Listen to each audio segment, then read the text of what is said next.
A aula está oficialmente aberta hoje, dia 26 de agosto de 2024. Você está no canal Cuesta Verde Jornalismo de Verdade.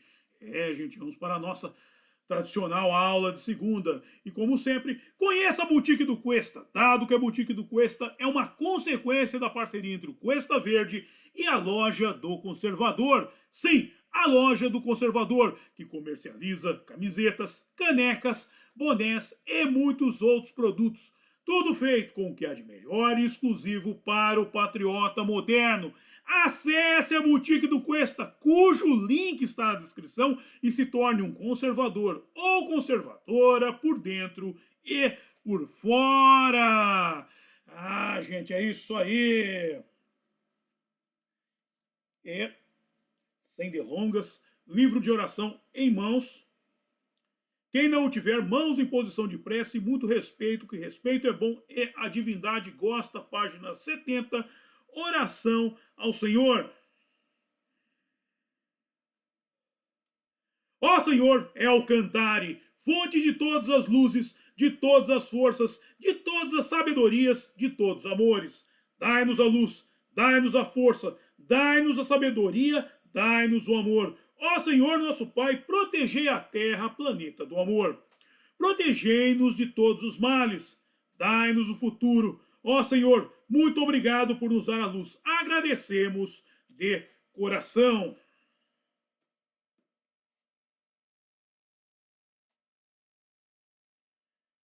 E como sempre, eu peço ao Nosso Senhor Alcantare que não permita que injustiça alguma ocorra durante essa aula. Muito obrigado.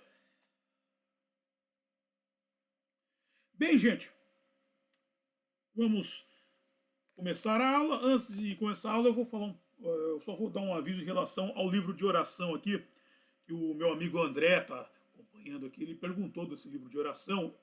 E esse livro de oração é um livro da Rap Science. Ele contém várias orações e eu vou fazer um programa exclusivo sobre ele, que ele tem uma explicação longa e detalhada. Não dá para explicar em poucas palavras. É uma explicação de muitas palavras. Mas em breve teremos um programa só sobre esse livro. O meu aqui até sumiu a parte dourada aqui. Esse livro é chamado de Os Três Tesouros. Porque o que são os três tesouros? É o Buda, Sangha e o Dharma. Dharma é a lei, Sangha é a igreja, é a instituição, e Buda é o iluminado. A palavra Buda significa iluminado. Ok? A luz se atinge a partir do momento que os chakras se desenvolvem, que eles abrem e passam a trafegar entre eles o logos divino de forma integral. Ok, gente? Bem, de resto, vamos retomar aqui a nossa aula aqui Os Exilados da Capela ou de Capela. Já falamos da estrela, das mensagens dos céus. E hoje vamos prosseguir nessa jornada muito interessante, ok? De volta ao texto do livro A Caminho da Luz. Quase todos os mundos que lhes são dependentes já se purificaram física e moralmente, examinadas as condições de atraso moral da Terra, onde o homem se reconforta com as vísceras dos seus irmãos inferiores. Nota na doutrina espírita, quando se diz irmão inferior, escute animal. Sim, o cão, o gato e o rato. E aqui vamos fazer uma explicação, porque quando chega nesse ponto de falar dos animais, tem uma parte do pessoal que é adepta do cristianismo, somente do cristianismo católico, vem com aquela bobagem de paganismo. Paganismo, deixa pra lá. Vou ficar xingando aqui não, mas a questão é a seguinte, o animal uns chamam de ser ciente, acho uma viadagem, para mim é o bichinho de estimação, o animal, ele tem a sua consciência, o seu nível de consciência, o animal produz pensamentos.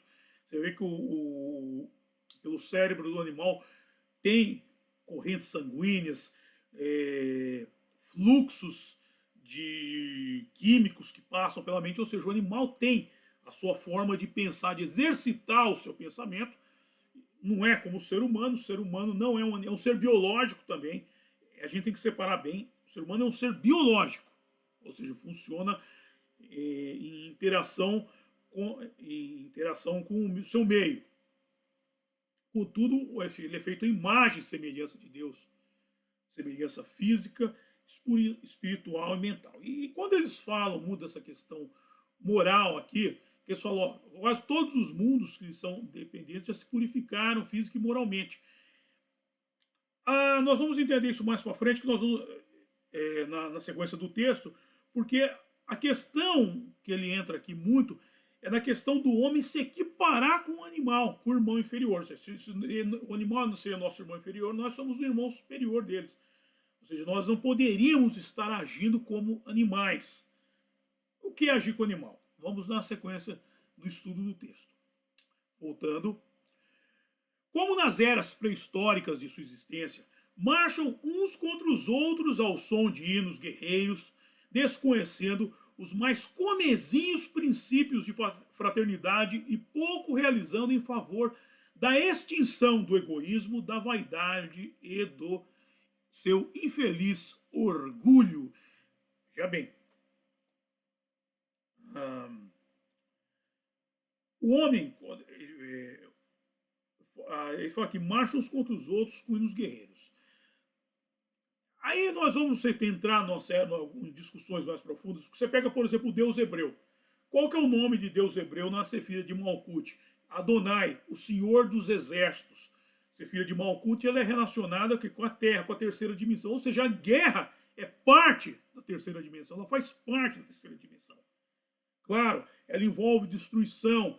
Ela envolve um monte de coisas. Às vezes, eu lembro uma vez, eu assistia muito o Esquadrão Classe A quando eu era moleque, e eles falavam que eles iam enfrentar um cara que era acusado de crimes de guerra. Eu perguntei pro meu pai, o que é crime de guerra? Meu pai falou, isso é frescura, meu. Não existe crime de guerra. Lugar que você vai para matar o outro, vai falar que tem crime. Eles querem regrar a guerra. Não, peraí, isso pode, isso não... Cara, você tá lá com uma arma para fuzilar o outro. Não existe essa coisa de crime de guerra. É igual quando o cara fala crime hediondo.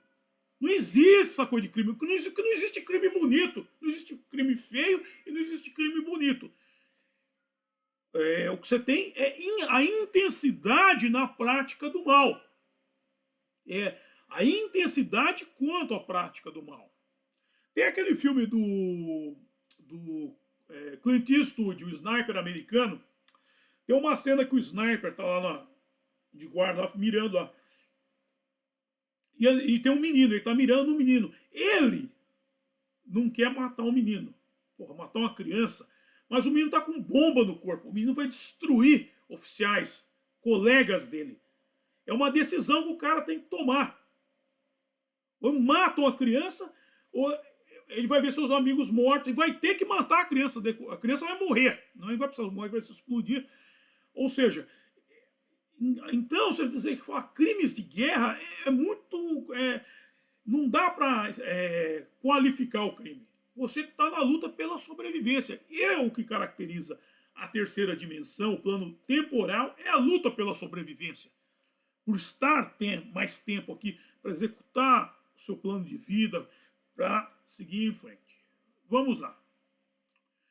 Em As Leis do Sol, mestre Ryu Hokawa, seu autor diz: um correto pensamento implica em não se deixar iludir pelos 3 venenos do coração: gana, ira e ignorância. Ignorância virou um tripé. Ignorância é a condição da pessoa que é desprovida de conhecimento. Ira é o sentimento de raiva. Gana é a vontade excessiva de fazer algo. Aqui a gente precisa entender o seguinte: é um tripé.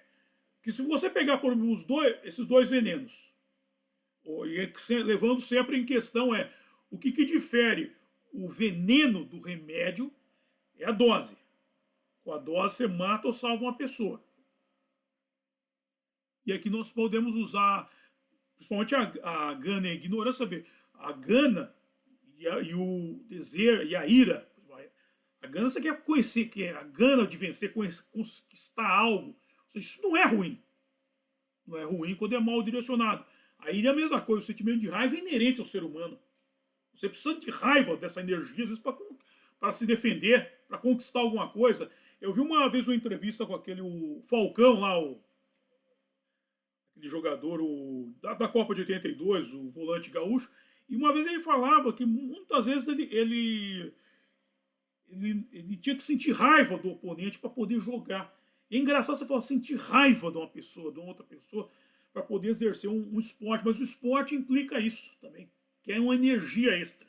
Você não quer matar aquela pessoa, mas você tem que ter uma raiva dela para conseguir, às vezes, atuar. Vamos lá. A questão é quando a coisa é mal direcionada. É aí que entra a ignorância. O desconhecimento, a pessoa desprovida de conhecimento sobre algo específico, sobre algo grande, é o desconhecimento. Mas é, a, é aí que, por falta de conhecimento, tanto a ira como a gana acaba sendo mal direcionada. A própria ignorância, se a gente forçar um pouco a barra, ela pode ter um aspecto benéfico. Porra, Matheus, mas que benéfico da ignorância? Em si, não. Mas se você utilizá-la como uma forma de obter conhecimento, você fala, pô, eu sou ignorante sobre tal assunto. O bom é o oposto, é ter conhecimento, então eu vou atrás. Ou seja, reconhecer a ignorância, esse seria o sentido positivo. Reconhecer a ignorância sobre um determinado assunto para poder ir atrás dele. E aí utilizar como uma forma de energia também. Muitas vezes a gente discute com as pessoas, até política, principalmente política, e as pessoas se informam muito, por exemplo, por rede funeral, pelo consórcio. As pessoas vêm com coisa que viram na TV, conhecimento superficial. Outro dia o ladrão, chegou um cara para mim, o ladrão pagou a dívida externa. Pagou o caralho, velho. Os bancos, à época, sumiram a dívida do Brasil, só que com uma taxa de juros 3 vezes maior do que o Brasil pagava para o FMI. Pessoas não sabem, você fala, não, a pessoa não aceita. Não, mas não passou isso na TV, claro, é manipulado para manter na ignorância. Ou seja, e a pessoa não procura aprender, não procura ler, não procura se informar. Isso está no contrato, isso está no site do governo lá. Eu estou pensando até em fazer um programa especial disso só para esclarecer esse ponto de vista. Porque esse assunto não é um ponto de vista, é um assunto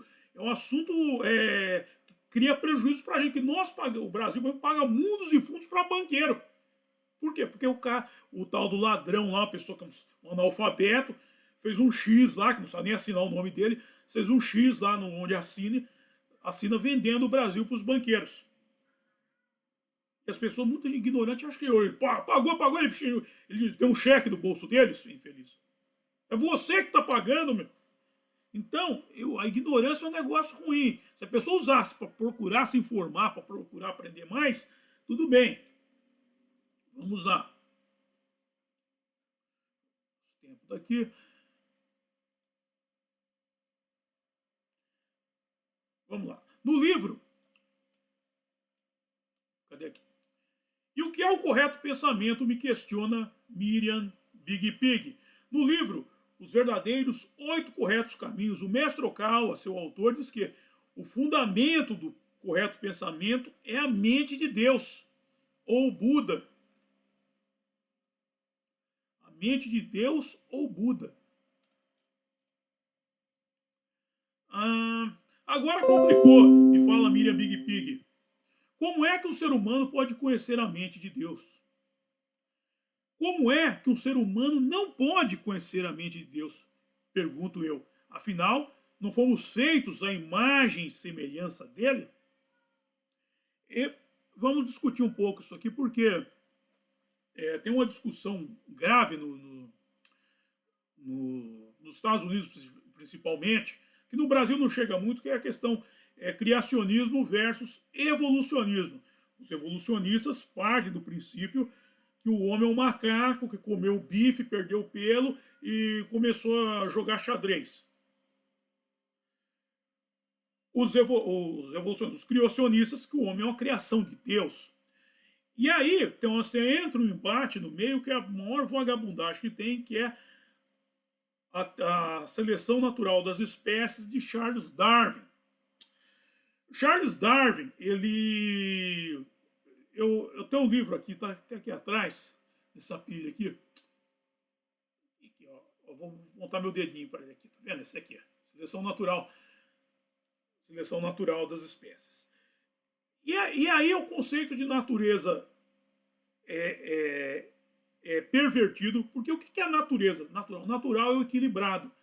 Para ter a seleção não é natural, é seleção artificial. Para algo mudar, tem que ter desequilíbrio, para se reequilibrar. Ou seja, a natureza é o equilíbrio, é a harmonia da coisa.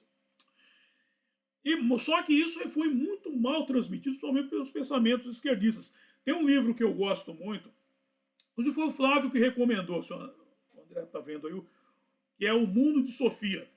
O Mundo de Sofia é um livro muito bom, ele transita por toda a filosofia, desde os pré-socráticos até pensamentos mais recentes, só que ele segue um cunho iluminista, porque chega uma hora, eles começam a falar das fantasias, e dentro das fantasias está Adão e Eva, ou seja, eles colocam a questão religiosa no campo das fantasias.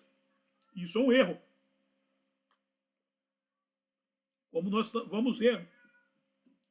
Porque, Mateus, mas você acredita em Adão e Eva, tudo? Adão e Eva é uma explicação para a criação daquela colônia do Jardim do Éden, de um homem e uma mulher. Existiam mais criaturas pela Terra.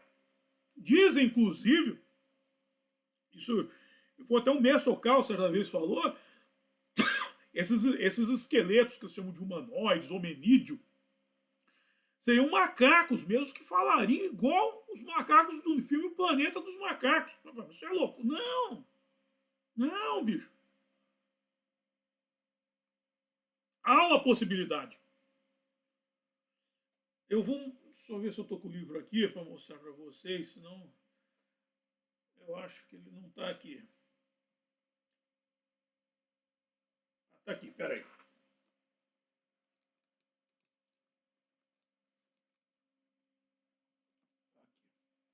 Esse livro aqui, ó. Space People Readings. Esse livro aqui, se você olhar aqui, ó, você vê urso, animais. Esse livro trata das etimologia, tipologia alienígena, por exemplo aqui. São alienígenas que vêm de outros planetas e eles têm formas muito específicas relacionadas aos animais. Por isso fala que os antigos tinham até... Aí confunde, entra naquela questão das culturas do passado e tem uma adoração dos animais. Mas não são animais apenas, são seres que têm a tipologia de forma de animal, que lembram o animal. Aqui na Terra nós temos essa tipologia bípede humana. Lá para eles têm seres como nós, parecido com a nova lá do Planeta dos Macacos, que não fala, que é um ser praticando a idade da pedra. Então, as questões do Jardim do Éden são muito amplas. A existência da vida aqui não é o que Charles Darwin fala que é uma balela, tanto é que chama-se teoria. Por que é teoria? Porque não consegue evoluir, não consegue virar para uma lei, para um princípio, se tornar uma tese. Não, ele está no campo, para chegar na lei não consegue, porque não se fecha. O próprio Charles Darwin, essa edição que eu tenho aqui é a 5ª edição, ele escreveu, reescreveu. Só que os iluministas da Europa abraçaram esse livro como se fosse a Bíblia deles. E começam a acreditar em coisas que não funcionam. Eu vou dar um exemplo para vocês aqui. Estão agora fazendo estudos, estudo até aqui na USP, de coração de porco no ser humano. Ué, mas o porco não é um suíno, não é uma outra espécie. O ser humano não é um primata. Seria mais de acordo você colocar um coração de um primata e um outro primata. Se será que o ser humano é primata? A pessoa fala, será que o ser humano é suíno? Estou começando a achar que é, porque pode ser. A Bíblia proíbe, né? Proíbe comer carne de porco, né? Acho que é para não ter canibalismo.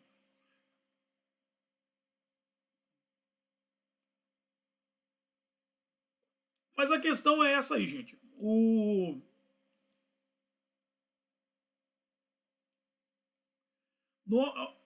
Pensar como Deus, pensar como Buda, nós vamos discutir isso mais para frente.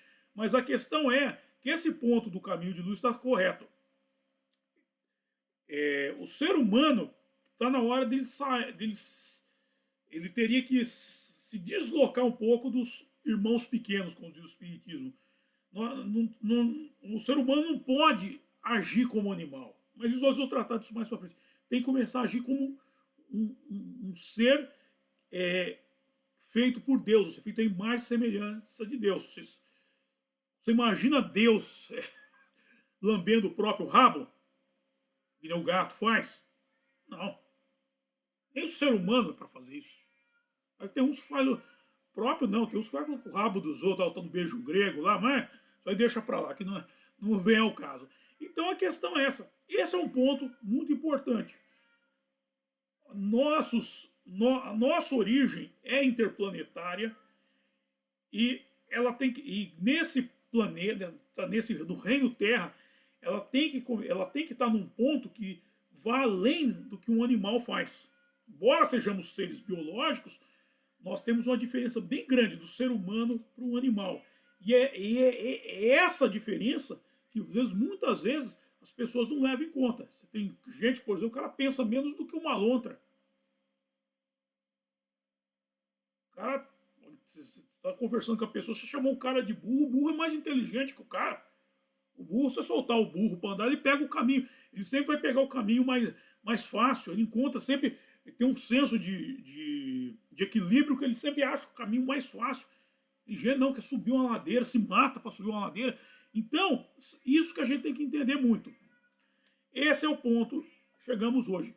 Precisamos chegar, alcançar a iluminação. Ok? E por aqui eu encerro a aula de hoje.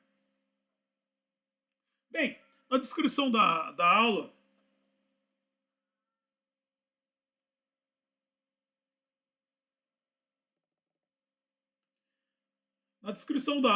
eu estou disponibilizando os métodos de arrecadação de fundo por via direta e via indireta, para você ajudar aqui o Cuesta Verde, para que nós possamos intensificar essa aula. Eu vou com uma lista de livros que eu vou comprar aí, que nós vamos fazer mais dessas aulas de livro que o pessoal está gostando e mais precisamos de investimento, ok?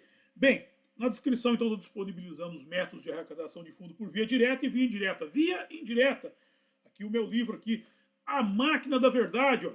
Esse livro Menino Veste Azul e Menina Veste Rosa. Pode dar para a molecada gostar de ler.